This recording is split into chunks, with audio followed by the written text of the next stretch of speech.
Hi everybody, welcome back to Red Deer College. My name is Dave, and I'm joined today by the chef de mission for Team Nunavut, Mariele DePeuter. Mariele, welcome. Thank you. We're excited to be here. So, Mariele, Nunavut's big, Yeah. like so incredibly large and big. And we're going to talk a little bit about your journey to get here, but first, the journey for your athletes to come together as Team Nunavut. How do you manage that over an area the size of Europe? It's pretty challenging, and we're very fortunate to have dedicated volunteers that put in the time for our territorial sport organizations to make sure these athletes have a chance to train and compete together before coming to a games. We're spread out over 3 different time zones. So some athletes travel 3 or 4 days to get to a weekend territorial tournament to try out for the team, and then they go back home, and then a few months later they come back for a camp or a clinic. And so that's done, every sport is doing that kind of enormous amount of work to put their team together. Yes. And then as that team starts to come together, what do you do to start to form your Team Nunavut to come to the Canada Games? We heavily rely on our volunteers to make it happen. We usually try and get everyone together by sport somewhere just before coming to the game, so they have some time to gel and get to know each other, get to know each other again. People are very spread out in Nunavut, but they're also very connected just through families.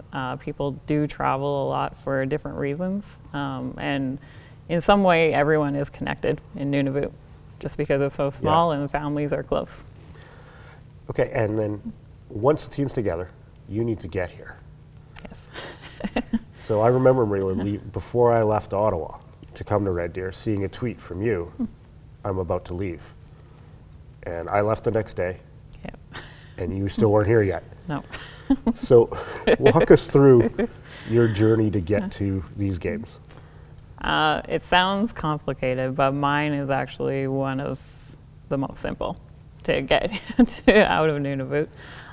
So I started in Baker Lake, that's where I'm from, and I fly to the community of Chesterfield Inlet, which is a community of about 350 people. And then I fly to Rankin Inlet, and then we fly to Churchill, to Winnipeg, and Winnipeg is our gateway to get to the rest of Canada. Yeah, and then Calgary, and then here. Yes. And then after these games, because Team Nunavut is also participates in the Arctic Winter Games, you don't go home, you go to Whitehorse. Yep. So I did some math for you. Okay. So your journey here over the last few weeks, including your trip to Whitehorse and back, is a little over 11,000 kilometers. How does that make you feel?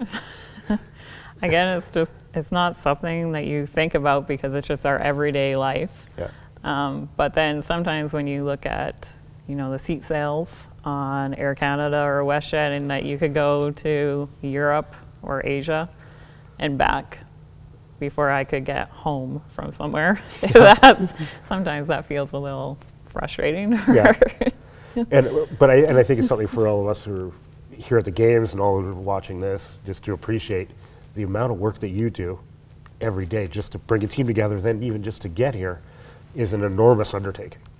And I think the other thing to keep in mind, and we'll talk about your ambassadors that are part of this too, the territory is pretty new. Yes.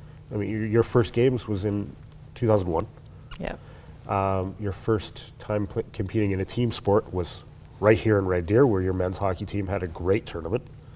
And your first team win happened in your first game here at Red Deer, also wonderful.